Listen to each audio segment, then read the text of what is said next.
from these files.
Thank you everyone for being here. It's a great honor to be here to introduce our new Secretary of State.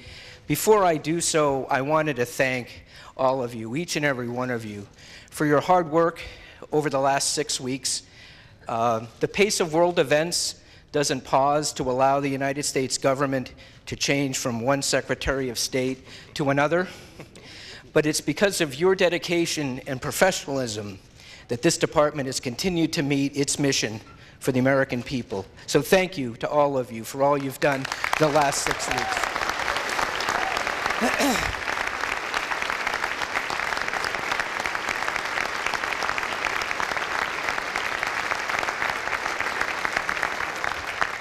And now it's my great honor to introduce our new secretary. You all know his bio. He's a former 3-term member of Congress, former now director of the Central Intelligence Agency. I offer my own perspective as somebody who comes from the private practice of law, and looking at his bio, I looked at it through the lens of a former law firm partner, and I imagined how I would assess his bio if I were looking at our opposing counsel, and I had to advise my client on who we were going to be dealing with. And what stood out to me was we have a tank commander who then went to Harvard Law School and was elected to the Harvard Law Review, which is a pretty unusual combination. So if I were advising my client about who we were going to be dealing with on the other side of the table, if it were a negotiation or if it were in a courtroom, I'd say, wow, well, ma'am, we're dealing with a cross between George Patton and Oliver Wendell Holmes. So that's a pretty tough combination to face as an opponent. But the good news for us is he's coming here to lead our team. It's the adversaries of the United States who are going to be facing that formidable opponent across the table. So without further ado, I'll turn over the microphone to the 70th Secretary of State, Mike Pompeo.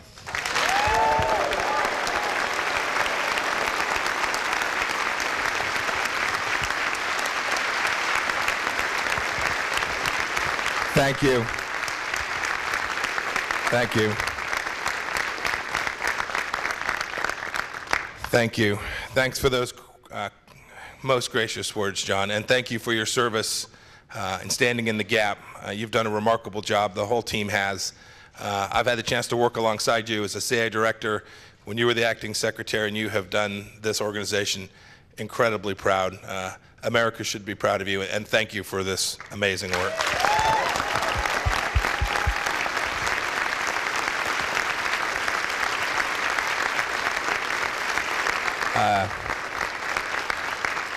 So I think I have the record for the longest trip to the first day of work.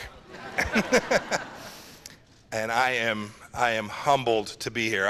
I tried to prepare myself for this moment, but to stand here and look at the most important diplomatic corps in the world is enormously humbling to me. I talked in my hearing about the fact that this nation is so exceptional and so incredibly blessed. And the facts that derive from that are that it also creates a responsibility, a duty for America all across the world. And I know for certain that America can't execute that duty, can't achieve its objectives absent you all, absent executing America's foreign policy in every corner of the world with incredible vigor and incredible energy. And I am looking forward to helping you all achieve that.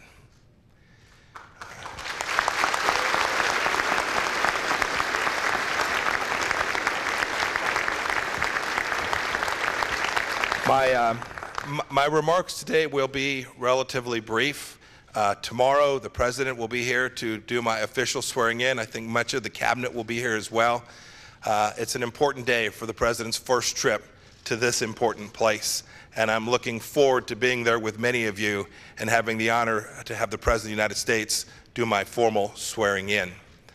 I then will, sometime either later this week or beginning of next, do more to develop my commander's intent, what it is I hope to achieve with your help. I'll speak to the entire workforce. I'll lay out for you my expectations, my hopes, and most importantly, share with you my leadership style. And this is very different. Like, one of the first rules is don't talk down to people, right? So I'll speak to you all right up here, exactly. But alongside that is that I feel like I know you. I've worked alongside you as a member of Congress when I traveled. I've had the chance to watch when I was traveling around the world, and I would go into an embassy and I'd arrive late at night, and there were the folks in the political section or the economic section toiling, doing great work on behalf of America. So I have a great deal to learn about the State Department and how we perform our mission. But as people, I'm confident that I know who you are. I know that you came here. You chose to be a foreign service officer or a civil servant, or to come work here in many other capacities, and to do so because you're patriots and great Americans, and because you want to be an important part of America's face to the world. My mission will be to lead you and allow you to do that, the very thing you came here to do.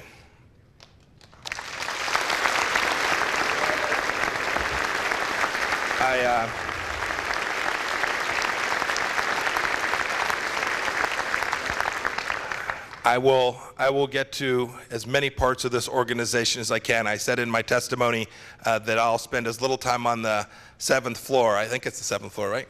Yeah. I'll go up there in a minute. I'll travel. I'm going to get out to USAID as quickly as I can to see their important part of our mission as well. I know that every task, every endeavor that each of you undertakes is a critical part of achieving that ultimate objective, which is to deliver President Trump and America's foreign policy around the world, to be the diplomatic face that achieves the outcomes that America so desperately needs to achieve in the world. I've told this story a couple of times, but it's worth repeating. The best lesson I ever got was from a fellow named Sergeant First Class Petrie. He was the first platoon sergeant in my first tank platoon when I was 22 or 23 years old. And I arrived there, and when I hopped out of the Jeep, he said, "Lieutenant, you'll do well to just shut up for a while." And actually, I think he meant that. But what I took him to be saying was that it's important that we listen and learn. And I know that I have an enormous amount to listen to you about and to learn from you. I talked about getting back our swagger, And I'll fill in what I mean by that. But it's important. The United States diplomatic corps needs to be in every corner, every stretch of the world, executing missions on behalf of this country, and it is my humble, noble undertaking to help you achieve that. So I look forward.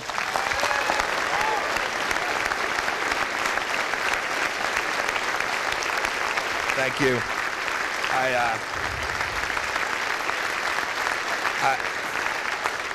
I look forward to meeting just as many of you as I can get a chance to do, to learning from just as many of you as I can, and to leading that team onto the field. I know that we will deliver for this president and for this country.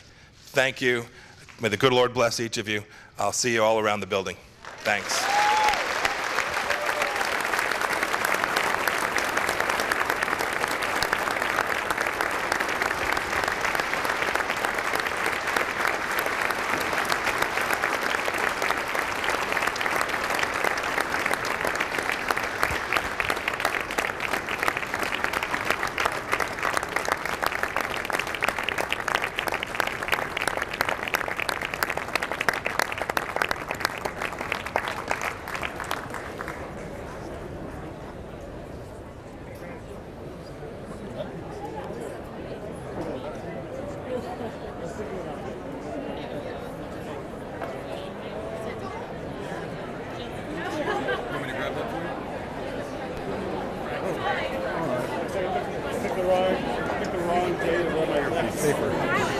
There you go.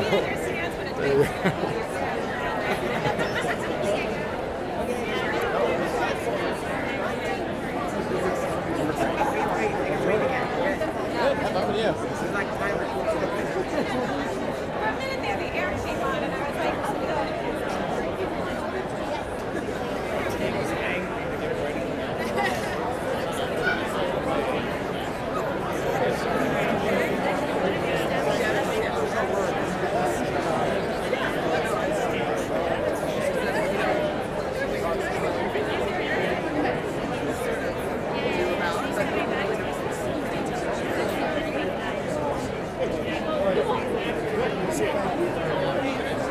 Oh, of course. Well, it's a shame that he accepted. In the past, he said Secretary Mattis and Secretary Kelly. So they got a couple wonderful ideas. I thought it was. I had a great fire. So I'm sure you were the next years or weeks.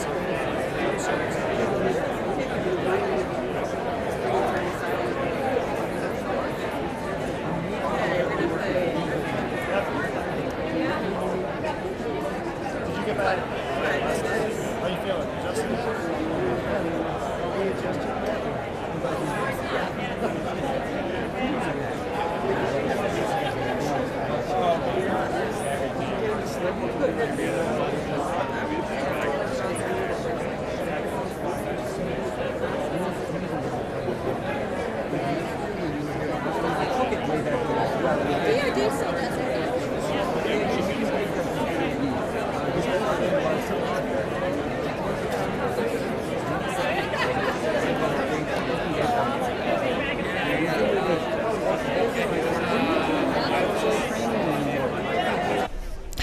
Wrapping up these remarks from Secretary of State Mike Pompeo to State Department employees this afternoon.